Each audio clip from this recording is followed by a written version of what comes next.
Hola, ¿qué tal? Bienvenidos a Derivando el Universo. Y en esta ocasión vamos a empezar el curso de Química Universitaria. ¿Ok? Vamos a ver todo lo que se ve en una materia de Química General. Así que espero que les ayude mucho. Vamos a también a guiarnos de un libro que ahora le voy a mencionar. Un libro muy conocido para los que hemos alguna vez estudiado esta materia. Y espero que cualquier duda que tengan me lo dejen en los comentarios y voy a tratar de responderlo. ¿Ok? Perfecto. Entonces vamos a empezar con nuestro contenido. Vamos a estar guiándonos del libro Química de Chang, un libro clásico. De repente, esta no es la edición más actual, más actualizada, pero sí va a servirnos para nuestros fines. Y aquí tenemos el contenido del primer capítulo, lo que vamos a estar viendo a lo largo de este curso, pero también vamos a estar obviamente abarcando todo el libro.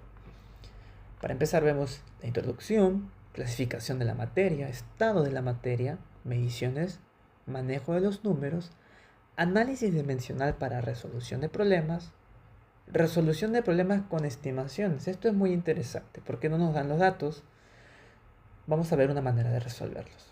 Y finalmente los ejercicios que van a estar en una lista de reproducción solamente de ejercicios. Perfecto. Entonces vamos a comenzar con la introducción. Entonces, una ciencia que es dinámica, que está en constante evolución, es la química. ¿Ok? Que tiene una importancia fundamental en nuestro planeta, diría yo. Y es verdad que sus orígenes se encuentran muy antiguos en la historia, pero como tal la química en todos los sentidos es una ciencia moderna y dinámica. Miren, dinámica, inclusive aquí tenemos un fotograma, perdón, un ideograma. Voy a poner opciones de puntero láser. Este es un ideograma chino para el término química, que significa el estudio del cambio. Qué interesante. Entonces, vamos a comenzar nuestro estudio de la química desde el nivel macroscópico, donde podemos observar, medir los materiales que componen nuestro mundo con nuestros sentidos. Y, por ejemplo, vamos a empezar con el método científico. Vamos a ver en esta primera clase parte del método científico, una definición que nos da el libro. Pero lo importante aquí es entender con nuestras propias palabras qué es lo que podemos usar con estas definiciones para poder resolver problemas que se nos presentan, no solo en la materia, sino en general, si vamos a ser ingenieros o científicos.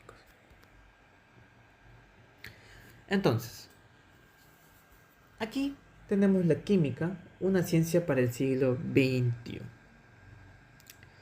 Como había comentado, aunque sus raíces son bien antiguas, la química sigue siendo una ciencia moderna y que está en constante evolución.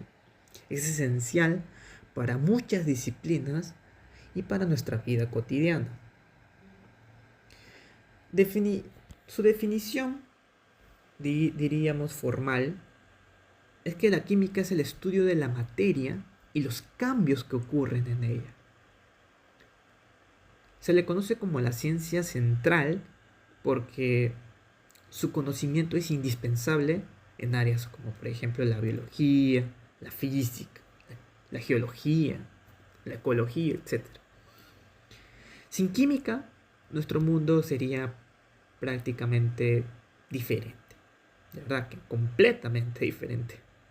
No tendríamos automóviles, electricidad. ¿Se imaginan? Un mundo sin electricidad. Creo que en la actualidad no podríamos imaginarnos ese tipo de escenarios. Tampoco computadoras. Es verdad que la química sola no sería nada sin la ayuda de otra ciencia. Pero como tal, la química es una ciencia que Es muy importante para todos.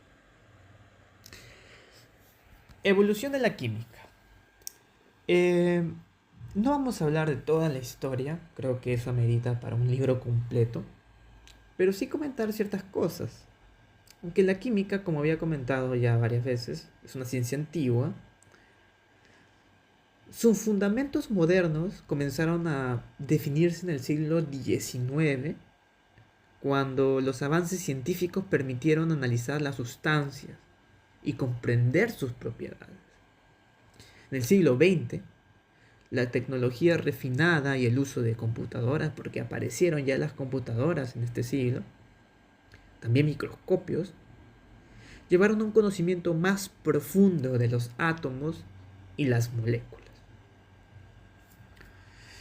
La química en la actualidad y en el futuro.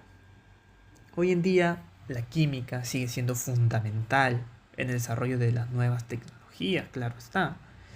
Gracias a ella tenemos nuevos fármacos, materiales avanzados y productos no contaminantes que mejoran nuestra calidad de vida.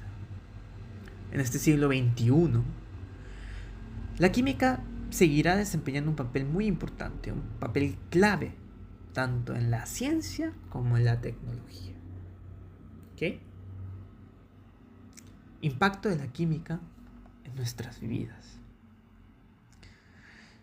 Independientemente del motivo por el cual estemos tomando este curso, entender la química nos permite apreciar su influencia en la sociedad y en nuestra vida diaria.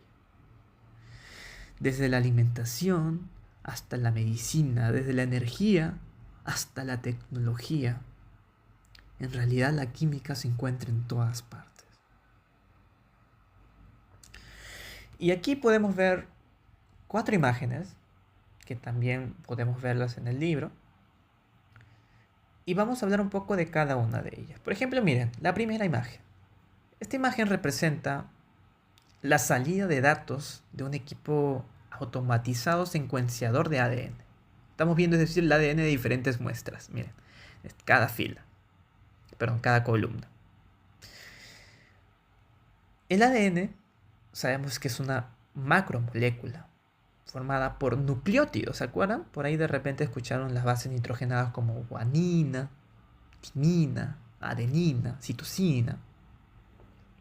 Entonces, esta secuenciación de ADN se basa en reacciones químicas que separan, copian, etiquetan estos nucleótidos. Es una manera de aplicación de la química al ADN. Entender el ADN sabemos que es muy importante actualmente. Por ejemplo, cuando uno no tiene mucha certeza de que nuestro hijo es nuestro hijo, pues hacemos un examen de ADN, ¿verdad? Entonces, ahí también actúa la química. ¿Qué más? Supercapacitores de grafeno y almacenamiento de energía. Bueno, estos dispositivos son de almacenamiento de energía y pueden cargarse y descargarse mucho más rápido que las baterías convencionales. Y eso es gracias, por ejemplo, al grafeno.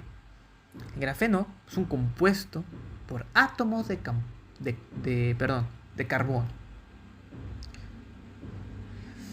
Y pues posee propiedades químicas únicas que de repente no lo tendría cualquier otro compuesto en el planeta. Entender esas propiedades químicas, ahí está otra de las aplicaciones de la química. ¿Qué más? Celdas fotovoltaicas y energía solar, iba a decir nuclear, pero bueno. Aquí vemos una producción de celdas solares.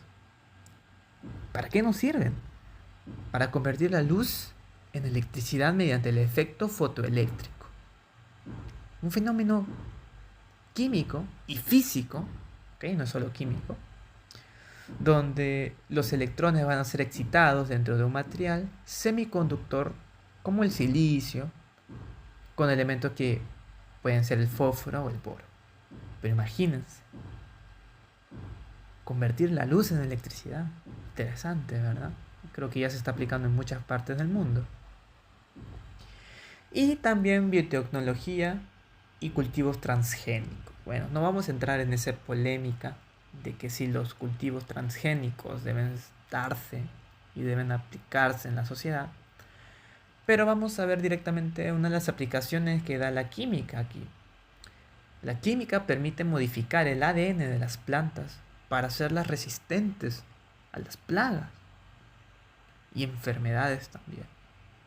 Por ejemplo, esto lo pueden hacer mediante la ingeniería genética.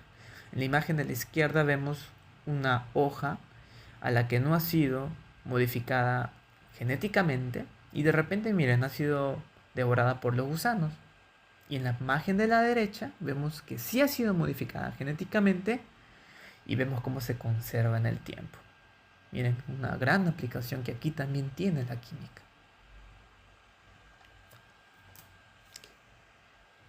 Estudio de la química. Bueno, es verdad que a veces la química se percibe como una ciencia, una disciplina que es muy difícil.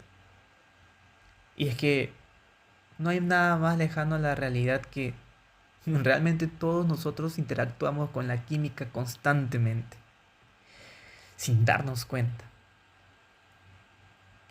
Muchas veces pensamos que esta ciencia es muy compleja debido a que tiene un lenguaje especializado, muy técnico, y a veces los conceptos son muy abstractos. Sin embargo, vamos a tratar en este curso alejarnos de ese pensamiento. El lenguaje de la química. Podemos usar en la vida cotidiana términos, por ejemplo, como equilibrio. A veces está también esa frasecita: esto es una reacción en cadena, ¿verdad? Y no pensamos en su origen químico. Sin embargo, en química, estos conceptos, equilibrio, reacciones en cadena, tienen definiciones muy precisas y fundamentales para comprender procesos naturales e industriales. Eso es muy importante. Experiencias químicas diarias. ¿Cómo aplicamos principios químicos sin darnos cuenta, por ejemplo, de la cocina? ¿Qué quiero decir con eso? Nosotros de repente podemos realizar nuestro almuerzo. Algunos de repente cocinan muy bien, no sé. Y no nos estamos dando cuenta que ahí estamos aplicando la química sin darnos cuenta. A ver, doy algunos ejemplos. Cuando nosotros servimos agua, estamos observando un cambio de estado físico. En ese caso, sí, vamos a admitir, es un cambio físico. Pero no deja de ser ciencia. Pero ahora algo más químico, de repente podríamos pensar en el bicarbonato de sodio. El bicarbonato de sodio nosotros usamos en la masa del pan y va a liberar dióxido de carbono, lo que lo hace esponjoso, ¿verdad? Esa masa que se eleva, lo que hace al pan esponjoso y bien rico. Agregar limón a una manzana cortada evita su oxidación. No sé si sabíamos. Usar una olla a presión acelera la cocción al aumentar la temperatura de ebullición del agua, ¿verdad? Entonces todas esas técnicas de cocina nosotros estamos aplicando química sin darnos cuenta. Ahora también vemos otro inciso aquí: visión microscópica de los químicos. Aquí vamos a hablar un poco de cómo los químicos relacionan lo que vemos, el mundo macroscópico, con el mundo microscópico. Aquí la química estudia fenómenos visibles en el macroscópico, pero sus explicaciones están en el nivel microscópico. Ejemplo, miren, aquí tenemos unos clavos oxidados. ¿Ve? Solo vemos aquí unos clavos que con el tiempo se deterioran, ¿verdad? Pero, ¿cómo lo vería un químico? Nosotros vemos un cambio de coloración, ¿verdad? Y si nosotros también hacemos un zoom a sus moléculas, a sus átomos, vemos que tenemos el hierro, porque los clavos están formados por hierro, y también el oxígeno que está en el ambiente. Cuando estos dos reaccionan, forman, miren, un compuesto llamado óxido de hierro. Esto es una vista microscópica muy simplificada de lo que es la oxidación del hierro, porque en realidad pues también se necesita presencia de agua, pero esto nos permite entender cómo interactúan estas moléculas en el mundo microscópico. Miren cómo se unen y pues forman nuestros clavos que ya no nos sirven para martillar.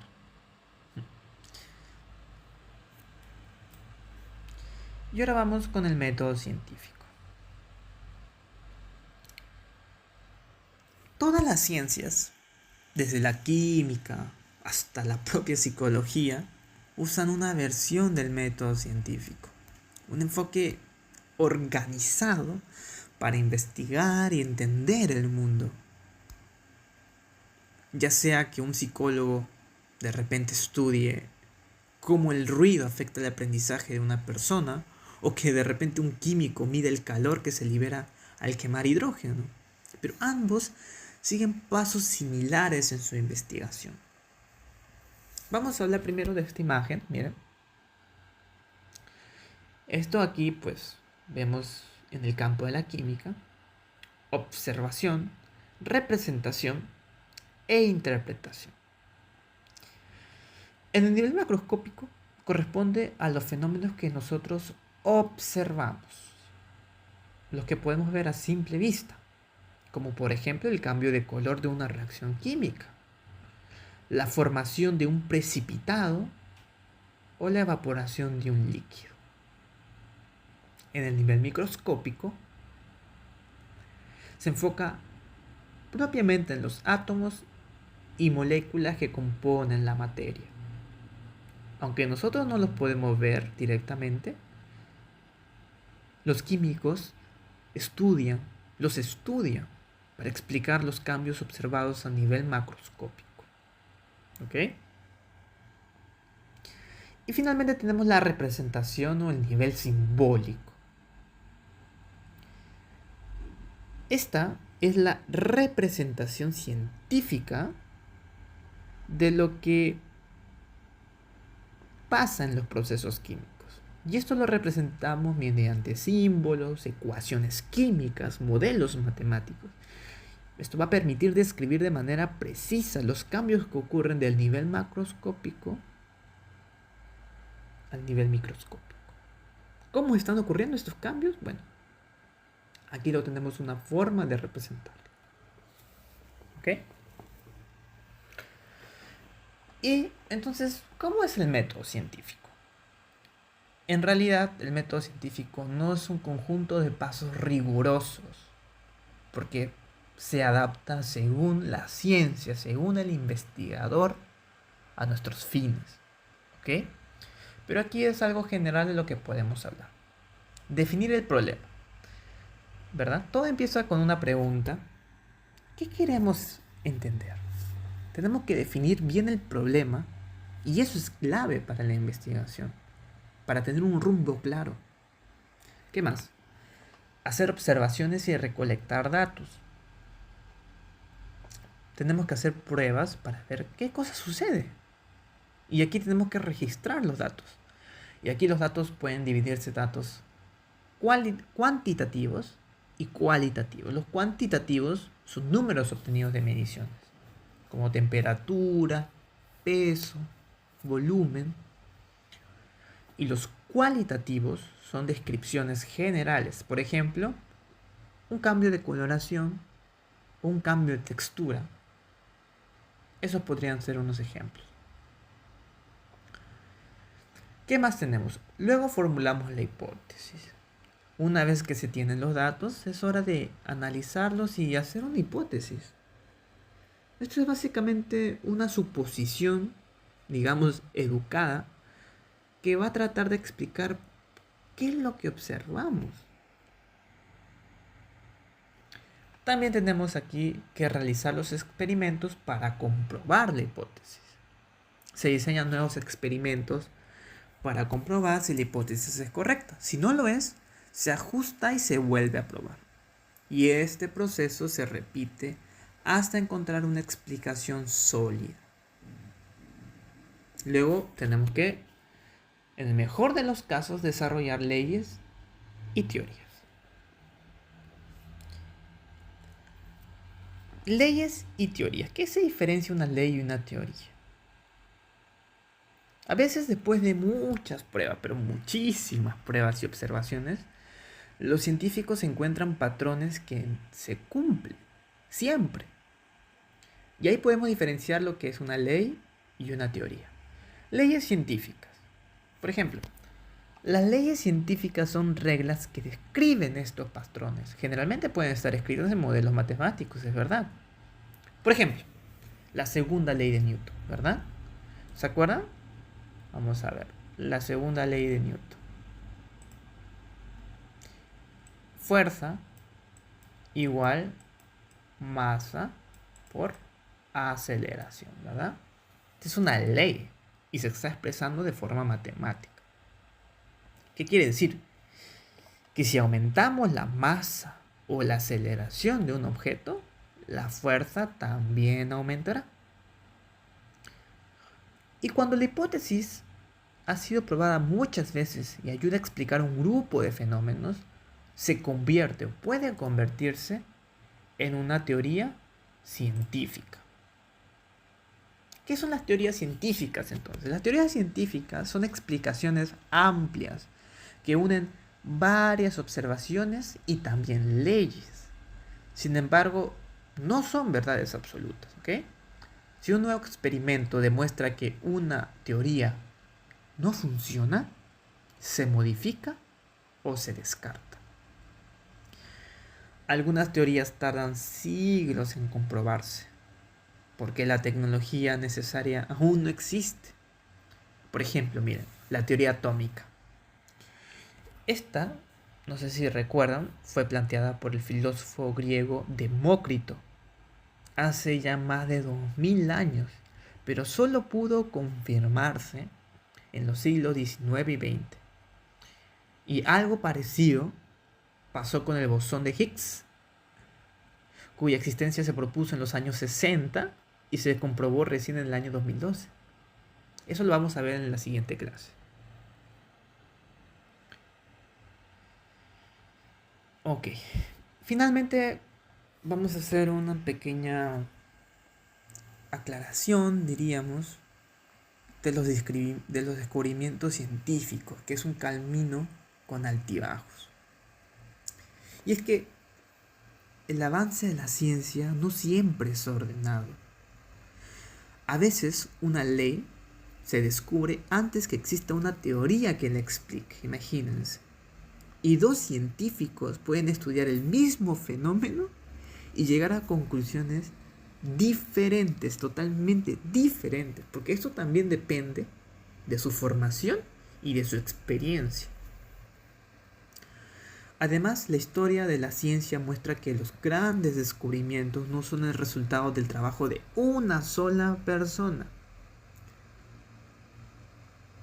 sino de muchas generaciones de científicos, y a veces solamente se le da el reconocimiento a un solo investigador.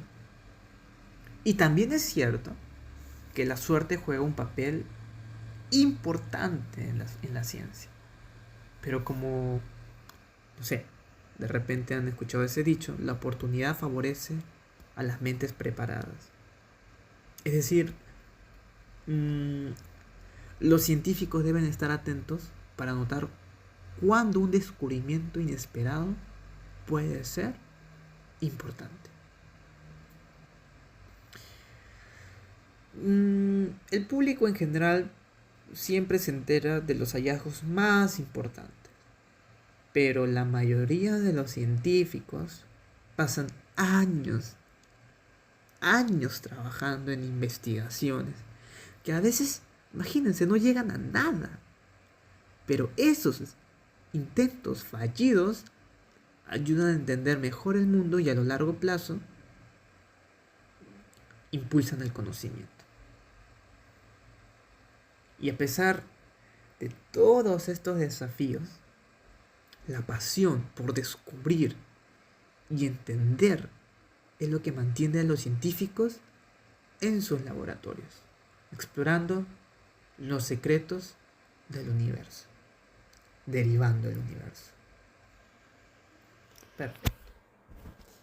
Eso es lo que también quería comentar. Eso también está en el libro, pero de una forma más formal. Finalmente terminamos la clase con la revisión de conceptos. ¿Cuál de los siguientes enunciados crees que es verdadero? Una hipótesis siempre conduce a la formulación de una ley. El método científico es una secuencia rigurosa de pasos para la resolución de problemas. O una ley resume una serie de observaciones experimentales y una teoría ofrece una explicación de esas observaciones. ¿Ok? Les dejo unos segundos para que puedan marcar su respuesta. Y bueno, la respuesta es la letra C. ¿Ok? Vamos a explicar. Las leyes científicas describen patrones observados en la naturaleza y se expresan a menudo en forma matemática, como había comentado, ya habíamos dicho, la ley de Newton.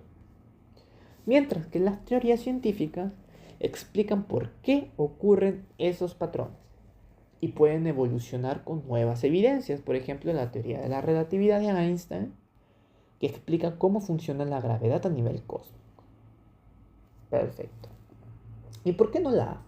¿Por qué no la B? La A. No todas las hipótesis llevan a una ley.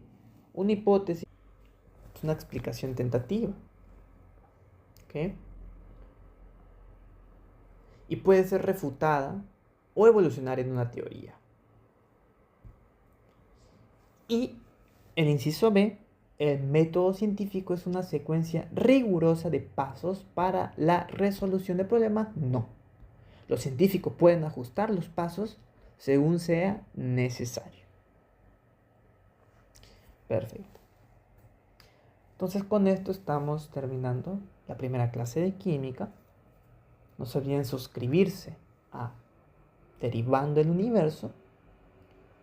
Cualquier consulta pueden dejármela en la caja de los comentarios. Activen la campanita para que tengan la notificación de un siguiente video. Y bueno, en la siguiente clase vamos a estar viendo, antes de pasar a sustancias simple y compuesta y todo lo que es la clasificación de la materia, vamos a ver una pequeña historia, o no diría historia, sino vamos a aprender algo nuevo, o de repente ya muchos lo saben, que es el bosón de Higgs. ¿Okay? Algo obviamente no tan técnico, sino simplemente de manera de curiosidad. ¿Okay? Perfecto. Entonces, espero que les haya servido. No se olviden compartir también. Y nos vemos en un siguiente